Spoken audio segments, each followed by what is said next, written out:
Amis youtubeurs, bonjour. Aujourd'hui, ça va être une vidéo un peu particulière, une vidéo un peu plus libre de ma part, où c'est pas structuré, qui va porter sur le pouvoir à tous les niveaux. Donc c'est une vidéo où je prends le risque un peu de parler, de lâcher, de dérouler. On verra bien ce que ça donnera. Et j'espère que ça va vous intéresser. Voilà, alors il y aura des questions, et puis moi je vais essayer de donner des réponses le plus simplement possible, mais de telle manière que ce soit interpellant. Voilà.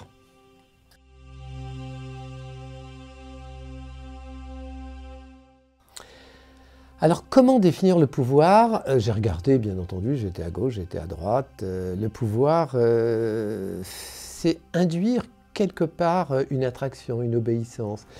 C'est, bien entendu, à travers le pouvoir, il y a la possibilité d'un futur. En fait, grosso modo, le pouvoir, c'est consciemment ou inconsciemment récupérer une ascendance sur l'autre. Mais en même temps, on va se faire prendre au jeu de soi-même, parce qu'on peut se faire avoir par cette prise de pouvoir, ça on va le détailler, mais on peut dire que le pouvoir, c'est quand même avoir une ascendance sur l'autre, sur le groupe, on pourrait dire que c'est ça, une ascendance avec une possibilité de futur, et inconsciemment une notion d'obéissance qui est sous-tendue bien en arrière. Dans cet anneau, il déversa sa cruauté, sa malveillance et sa volonté de dominer toute vie. Un anneau pour les gouverner tous.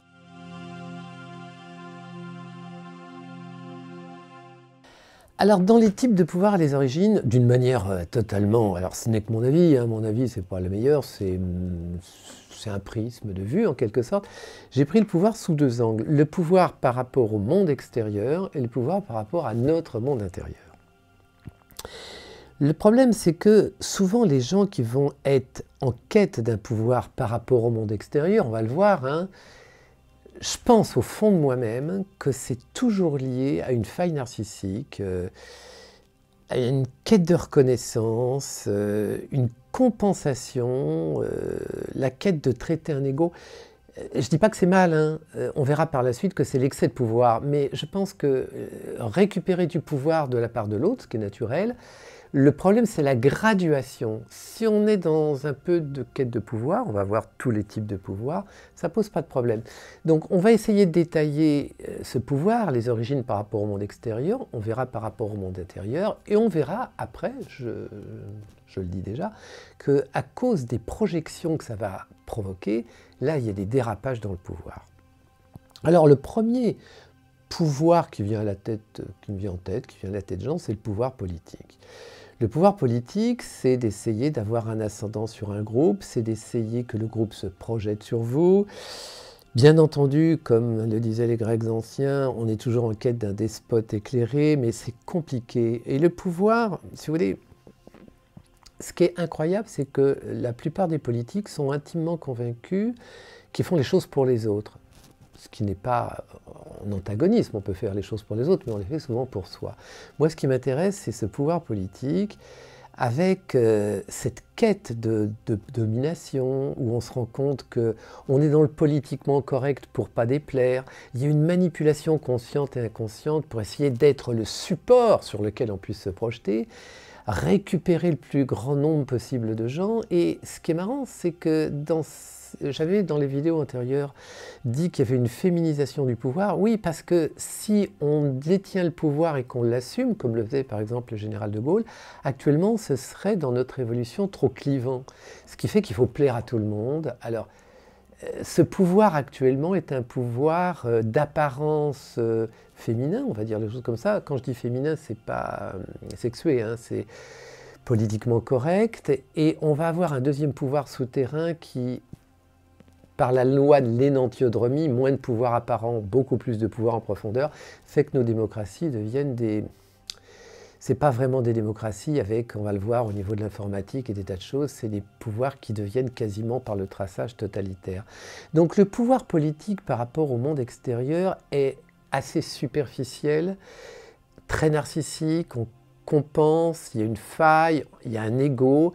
Et quand on voit actuellement nos personnages politiques, on en prend trois, un au milieu, un à gauche, un à droite, on prend Macron, Mélenchon, Le Pen, bien entendu qu'ils ont tous des bonnes idées, mais on se rend compte qu'il y a quand même un culte de la personnalité, mais qui devient pathétique quand on prend du recul, quand on voit par exemple notre président le jour de son intronisation, c'est quasiment, c'est très hystérique.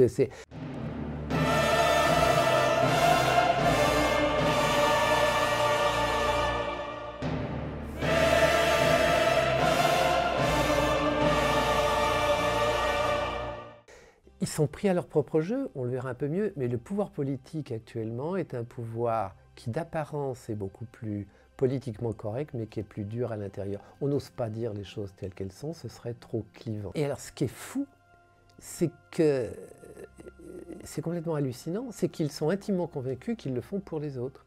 C'est-à-dire qu'ils s'autosuggestionnent à tel point que ils sont convaincus que c'est pour l'autre. Mais ils n'ont même pas ce recul de se rendre compte qu'en quelque sorte, par derrière, il y a une quête de reconnaissance absolument effrénée. Mais ce n'est pas négatif, parce que ça veut dire qu'il en faut des gens qui donnent du pouvoir sur un plan politique. Ce n'est pas négatif. Le problème, c'est qu'on verra que par l'excès, il y a des dérapages. Mais là, c'était donc... alors, c'est une présentation, et bien entendu que ça devient dramatique, parce que ça devient faustien, Goethe, c'est-à-dire qu'on vend son âme au diable, et que les dérapages du pouvoir, on va s'en rendre compte par ce politiquement correct qui est dur à l'intérieur, fait que par les systèmes numériques, etc., ça devient une véritable dictature occulte souterraine, où on ne peut plus faire un pas de travers sans être visé.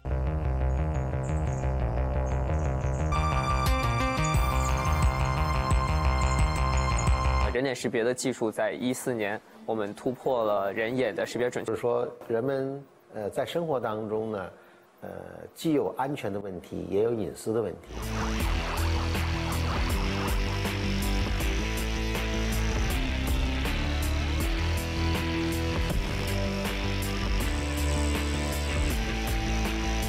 Donc, le pouvoir politique, c'est une facette du pouvoir.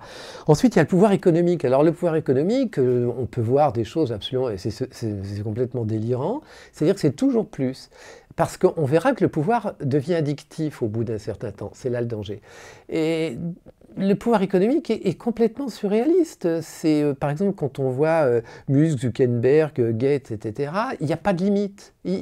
C'est-à-dire que le pouvoir économique, ce que je veux dire, c'est quel est l'intérêt du toujours plus, toujours plus, toujours plus, toujours plus. C'est comme si on comblait quelque chose. Et en fait, alors ce qui est intéressant avec le couple Gates, c'est que c'est l'homme et la femme. Et en fait, je suis sûr que dans l'intimité, c'est le pouvoir qui prend le relais toujours. Ça devient, pour moi, ça devient délirant. C'est du théâtralisme et personne ne prend du recul pour se rendre compte qu'au niveau économique, le monde va appartenir à une poignée de personnages. Mais quel est l'intérêt de ce pouvoir? Et en fait, on se rend compte que, si on s'interroge bien, il y a une addiction à ce pouvoir dont, on le reverra dans le dérapage, j'anticipe et je reviens toujours, dont ils ne sont même pas conscients. Et ça s'associe au pouvoir financier. Le pouvoir financier, mais l'argent n'est qu'un mode par lequel on peut être libre. Par exemple, on va partir en week-end, on prend l'hôtel, on achète 2 voitures, on se paye des voyages. C'est sympa ça. Mais quand on voit ce pouvoir complètement délirant d'avoir une Porsche, c'est sympa. 2 Porsche, 3 Porsche, une Bugatti Veyron, une Ferrari, mais quel est l'intérêt ?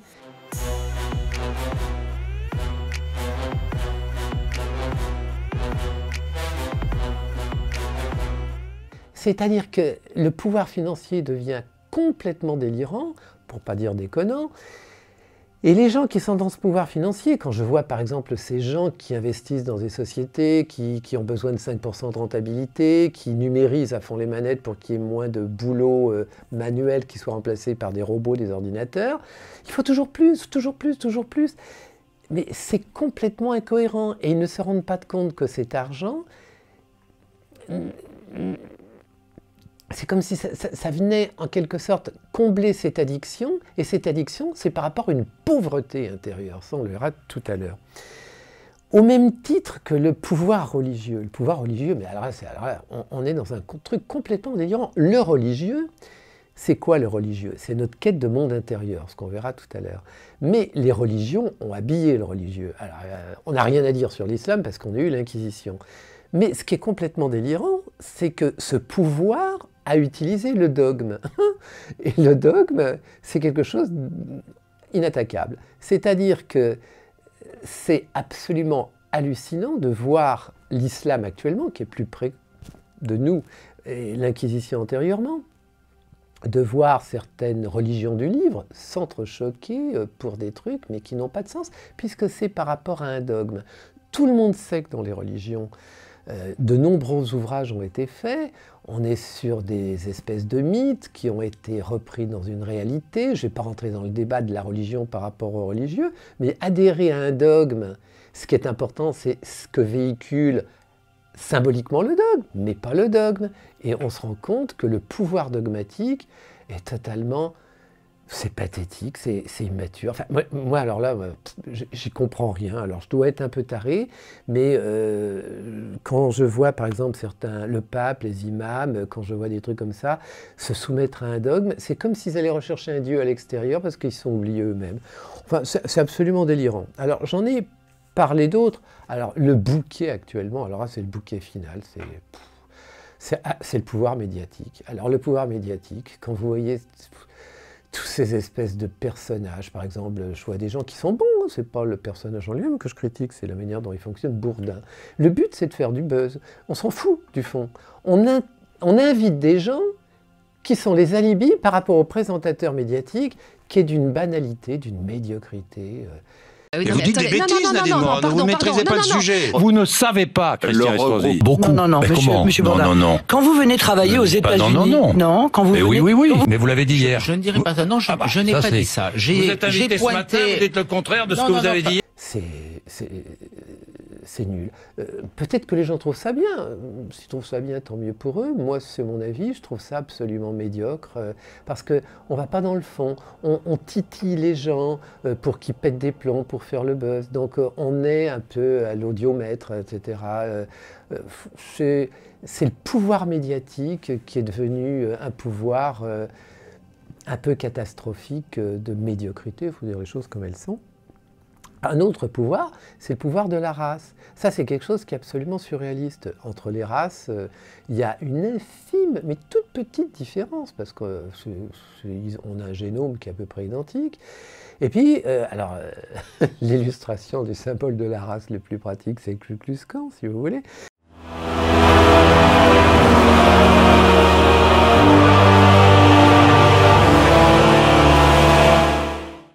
Et qui, quelque part, vont primer sur la race blanche qui est supérieure à la race noire. Il y a toute une culture qu'on peut critiquer, ça, je suis d'accord, mais la supériorité et le pouvoir de la race est quelque chose d'hallucinant. Et vous verrez que j'irai souvent au niveau des animaux, parce que je trouve que les animaux, ils sont quand même... Bien sûr que le lion est plus fort que le zèbre, ou plus fort, mais il y a un respect, si vous voulez, il n'y a pas de jugement, c'est fou, parce que quand on est dans le pouvoir, automatiquement, on est, comme je l'ai dit, dans la manipulation, on est dans un exercice de style pour plaire à tout le monde, c'est faustin, on vend son âme au diable.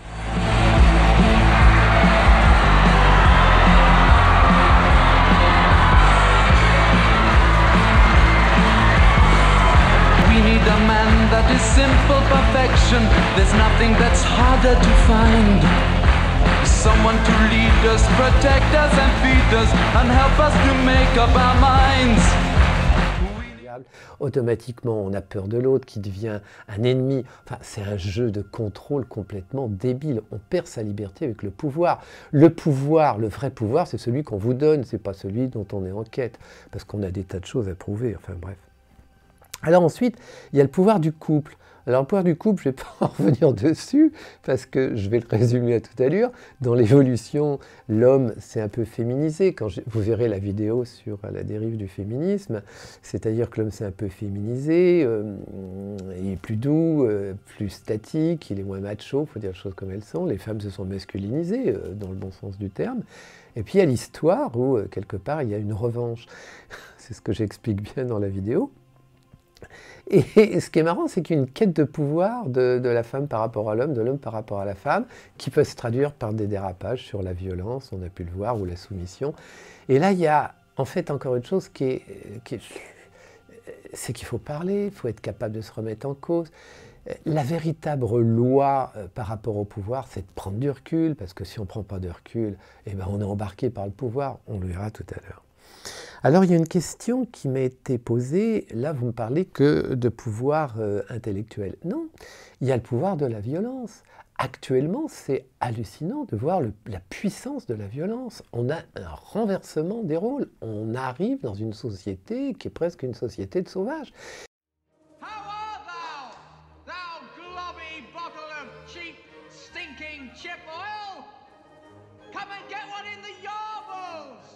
If you have any yarbles, your eunuch jelly thou. Let's get it, boys.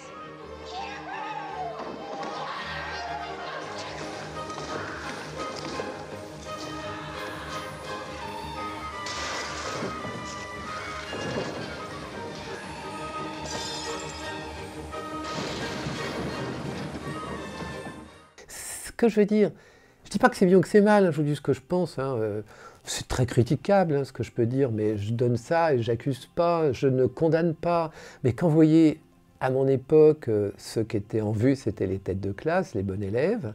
Maintenant, c'est le zonard du coin. Donc si vous voulez, l'expression de la violence, de l'agressivité, là on est dans le physique, si vous voulez, est un pouvoir énorme. Les milieux mafieux, le pouvoir sur la violence, la peur que ça inflige. Quand vous voyez pourquoi la mafia russe, parce que c'est elle qui a un pouvoir énorme, la mafia russe. Quand vous voyez des Russes qui bloquent des gens d'un autre clan, qui lui disent bah, « maintenant tu vas te bouffer un doigt, sinon tu as une balle dans la tête ». Vous imaginez le truc là? Les doigts, coups de sécateur, la violence, le pouvoir de la violence qui induit une peur. Et cette peur induit une angoisse. Alors la peur, il y a un support, on va vous couper un doigt. L'angoisse, il n'y a pas de support, c'est à l'idée qu'on peut faire quelque chose.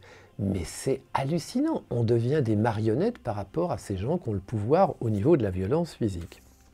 Donc si vous voulez, ce qui est important, si vous voulez, avant de partir dans les dérapages du pouvoir, c'est qu'on se rend compte que dans tous ces types de pouvoirs, c'est par rapport à la politique, aux religieux, etc., c'est par rapport au monde extérieur.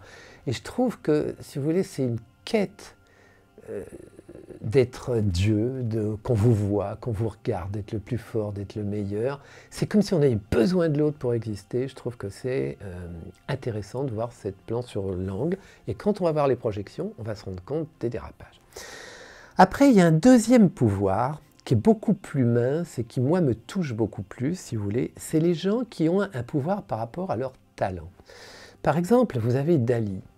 Je prends Dali, mais ça peut être Bacon, ça peut être Léonard de Vinci, c'est des exemples, hein, c'est pas limité. Ils ont un pouvoir par rapport à leur talent.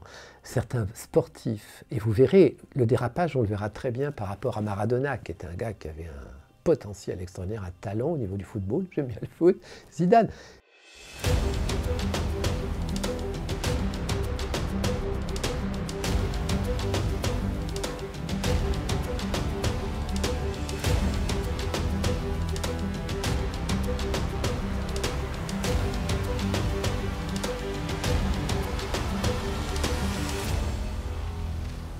Ils ont un talent. Vous avez certains gens, des gens au point de vue littéraire, qui ont un talent, et là ils ont un pouvoir qui vient de leur talent. Et là je l'associe un peu, c'est un peu une analogie que je suis obligé de faire au niveau des animaux. Les animaux ont un talent extraordinaire. Souvent je parlais au niveau des vidéos d'une biche. Quand les gosses, les gens voient une biche, ils sont heureux.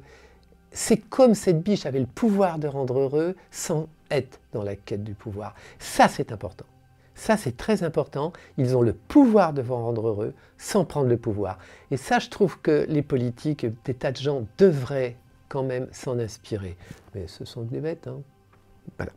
Donc, si vous voulez, ce pouvoir peut aussi induire un dérapage. Parce que quand on rencontre ce talent, ce monde intérieur, en quelque sorte, ce Dieu intérieur, il peut être dévastateur. Et du littéraire, bah, si on va trop loin, on arrive à Verlaine, hein, ou Rimbaud. Maradona, si quelque part il est trop par rapport au monde extérieur, son talent est majoré par rapport à la vision du monde extérieur, Maradona, vous voyez le résultat.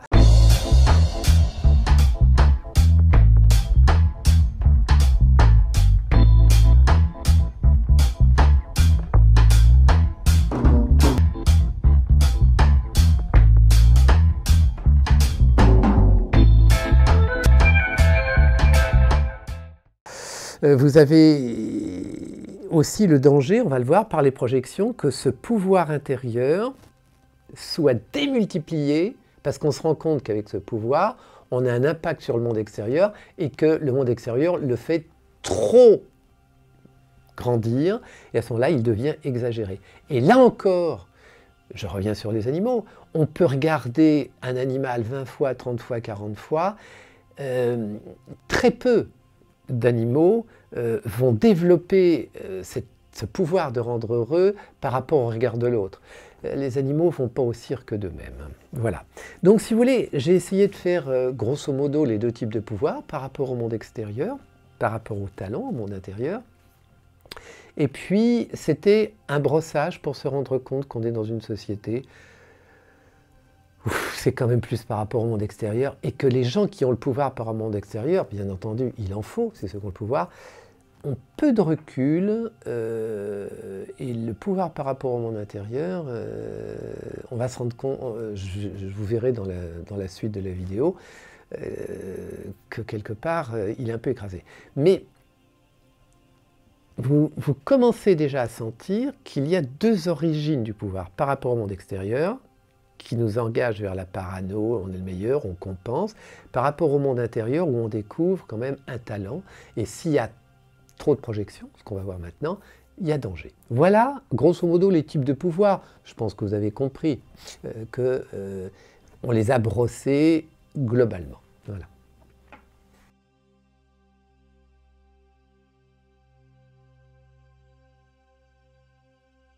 Les dangers des projections sur le détenteur du pouvoir, c'est très simple. C'est-à-dire que les gens qui prennent le pouvoir d'une manière cohérente vont essayer d'être les supports pour les projections. C'est pas Hitler qui a pris le pouvoir, hein. On l'a mis au pouvoir. Hein. C'est-à-dire que quelque part, les projections qui vont aller sur des gens qui veulent prendre le pouvoir peuvent leur donner un pouvoir supplémentaire en quelque sorte. Et là, il y a le dérapage. On se prend pour Dieu. Alors les exemples au niveau médiatique, c'est Hanouna, voilà, plus médiocre, tu meurs. En politique, c'est plus facho, tu meurs, c'est Hitler. Au point de vue économique, le développement d'Amazon, qui est complètement délirant, qui veut le pouvoir sur le monde entier. Au niveau des religieux, c'est l'islamisme radical. Au niveau du couple, c'est le dérive du féminisme. C'est-à-dire que, grosso modo, on devient la vedette sur laquelle les gens peuvent se projeter, notre pouvoir est surmultiplié et les gens ne peuvent plus prendre du recul. Et là, c'est addictif parce qu'on ne vit que par rapport à ça, avec la perte du monde intérieur. Ça, c'est très simple, c'est ces projections qui sont dangereuses, il faut prendre du recul pour essayer de ne pas plaire à tout le monde. Le deuxième danger, si vous voulez, qui est très important, c'est d'avoir un monde intérieur que l'on reconnaît, qu'on essaye de faire vivre, mais qui va être majoré par le système des projections. Maradona, qui est devenu toxicomane, le facteur cheval, qui était très doué et qu'on est mort parce que ça a pris un... Parce que le facteur cheval, je l'ai bien étudié, à partir du moment où il était connu, que les gens que les gens sont venus le voir, les journalistes, etc., il a passé la surmultipliée, il en est mort.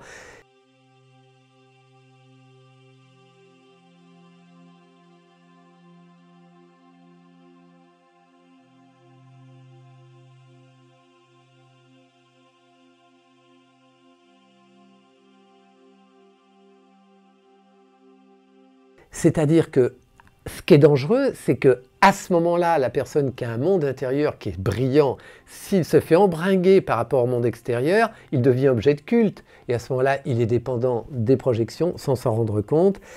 Et c'est la catastrophe. Donc si vous voulez, Là encore, les animaux, vous pouvez les revoir des tas d'animaux, ils ne vont pas faire le clown d'eux-mêmes. C'est nous qui allons les obliger à faire le clown. Mais ils ne sont pas embringués. Je trouve qu'ils sont plus sains. Donc le danger des projections, c'est que celui qui cherche le pouvoir par rapport au monde extérieur et celui qui découvre que son monde intérieur plaît aux autres, se sentent embringués dans un truc addictif qu'ils ne peuvent plus contrôler. Et à ce moment-là, c'est le pouvoir qui prend le pouvoir. Le pouvoir de la projection qui prend le pouvoir. Donc c'est très dangereux, il faut prendre du recul.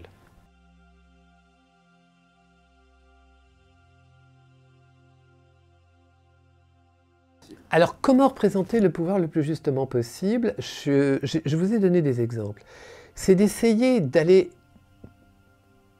au fond de soi-même pour rechercher un talent. On a tous des talents. On a tous des talents. Le problème, si vous voulez, c'est qu'il faut avoir l'humilité. Comprendre que ce qui est important, c'est de le travailler, de le faire évoluer, c'est d'avoir de l'humilité, d'aller le chercher, d'avoir du plaisir. Comme disait le proverbe, ce qui est important, c'est le chemin, c'est pas le bout du chemin. D'aller dans ce monde intérieur, essayer de le valoriser, ce qui fait qu'on a moins besoin d'exister par rapport au monde extérieur, puisque notre monde intérieur existe. Et à ce moment-là, on va aller vers le monde extérieur aussi. C'est important de plaire, de séduire, d'avoir un peu d'argent pour être libre, d'être reconnu, je le comprends, mais les deux vont s'équilibrer. Donc le vrai pouvoir pour moi, c'est ces gens qui ont un talent, mais qui ne va pas être démesuré, qui vont tenir compte du monde extérieur et qui vont s'équilibrer. Pour moi, le vrai pouvoir, c'est l'équilibre. Vous avez des gens, je trouve, qui sont pas mal là-dedans. Vous avez Nicolas Hulot, qui, je trouve, qui a une certaine sincérité, qui est parti dans le pouvoir, qui n'est pas arrivé, parce que... Vous avez Jung, qui était un gars qui était très fort, un psychanalyste suisse, qui avait une vie intérieure et qui sortait. Vous avez Knopfler, ce fameux guitariste de Dire Straits, qui est simple, qui va à l'intérieur, qui a du talent.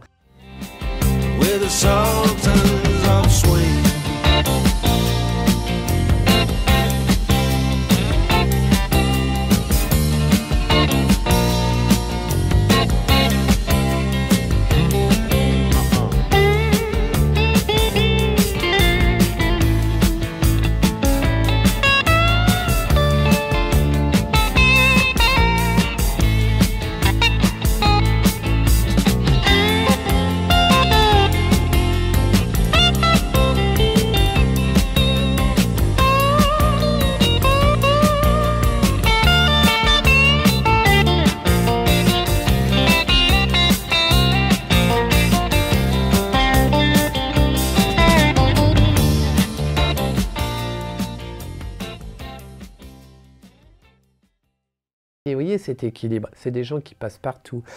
On pourrait dire qu'il y avait un sportif extraordinaire, Jonathan Edwards, champion du monde de saut en triple saut, qui était simple, qui avait du talent, qui en même temps s'amusait. Vous voyez, ils n'ont rien à prouver, ces gens-là.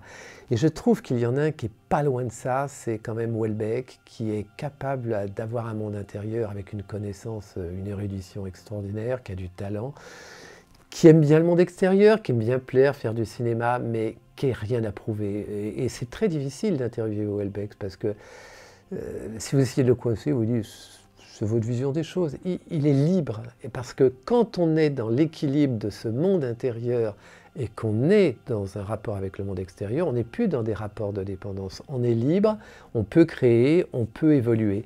Et je trouve que, si vous voulez, on peut aller très loin là-dedans, parce que vous avez des gens qui vont être supérieurement intelligents, qui vont être dans cet équilibre et qui sont très doués. Alors je parlais de Carl Gustav Jung, actuellement il y en a un qui vit, c'est le Dalai Lama, qui est entre les deux et qui pourrait être un guide. Il n'impose rien, il propose, on le suit ou on ne le suit pas, mais quand on voit la connaissance, quand on lit ce qu'il a pu écrire, c'est vraiment quelqu'un de très puissant. Et je trouve que cet équilibre entre les deux est très agréable, si vous voulez. Ça rend libre et en même temps, ça fait des émules. Alors, ce qui est très intéressant, c'est que certains politiques, quand même, peuvent être honnêtes, quand même. Il faut dire les choses comme elles sont. Certains politiques peuvent développer leur monde intérieur, leur projection, dire des choses, faire des choses. Et en même temps, ces politiques doivent tenir compte du monde extérieur. Mais ça ne peut être que local, ça peut être au niveau d'une mairie, ça peut être au niveau d'une région. Parce que dès qu'ils vont dépasser un cadre qui va les dépasser, à ce moment-là, ils sont obligés de partir dans le numéro 1, plaire à tout le monde, etc. Et on est dans un système où le politiquement correct a trop pris le pouvoir.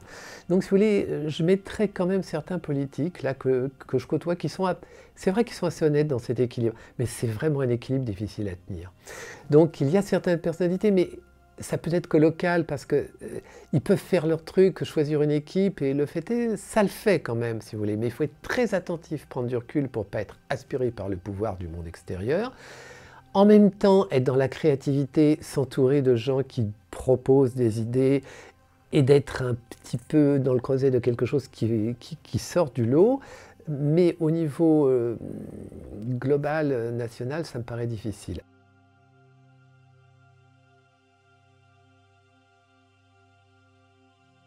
En conclusion, qu'est-ce qu'on peut dire? On peut dire que le vrai pouvoir, pour moi le plus juste, c'est développer un monde intérieur et tenir compte du monde extérieur qui a cet équilibre, de ne plus être dans un rapport de dépendance, d'avoir du plaisir à se découvrir, du plaisir à découvrir les autres, de ne pas être dans la compétition, de ne pas avoir à prouver quelque chose, d'être libre. Mais dans notre société, il faut de l'argent, un peu de séduction et en même temps, il faut de la créativité. Au niveau politique, je pense que là, ce que je dis, à mon avis, est important, c'est que tous ces gens qui sont locaux peuvent donner l'exemple plutôt que d'avoir un grand Manitou national qui est dans le pouvoir numéro 1 et qui est faustien, qui a vendu son âme au diable. C'est ce que je pense. Et je pense qu'on devrait enfin regarder de plus près les animaux. Je reviens souvent parce que, si vous voulez, ils sont capables de gérer le pouvoir d'une manière naturelle. Il n'y a pas de violence, de perversion. Je trouve qu'ils ne sont pas trop dans la séduction, ils sont justes, ils sont honnêtes, ils sont sincères. Et l'association de ce qu'on voit sur les animaux, on pourrait quand même en tenir compte. Donc le pouvoir, pour moi, c'est un équilibre entre ces deux types de pouvoir qui, s'ils ne s'équilibrent pas, vont dévaster celui qui est en quête de pouvoir. Donc, en fait, le vrai pouvoir, c'est celui qu'on vous donne, c'est celui qui existe au fond de vous-même, que l'on développe, c'est pas celui automatiquement qu'on cherche. Et l'animal a un vrai pouvoir sans le chercher. Donc, je vous remercie de m'avoir écouté. Bon, c'est que mon avis, hein, c'est un avis, c'est un éclairage. On peut critiquer, ne pas être d'accord, j'ai pas été dans des... J'ai mis des images pour voir un petit peu ma vision des choses. Je n'ai pas cherché à donner des maximes ou des pensées personnelles. J'ai voulu faire quelque chose d'un petit peu plus personnel. J'espère que ça vous aura plu. Parlez-en, mais ce n'est pas une condamnation de ma part. C'est un avis, parmi d'autres. Je vous remercie. N'oubliez pas de cliquer, de mettre des pouces, de faire tout ce qui peut promouvoir un petit peu cette vidéo. Et puis, je vous souhaite une bonne journée.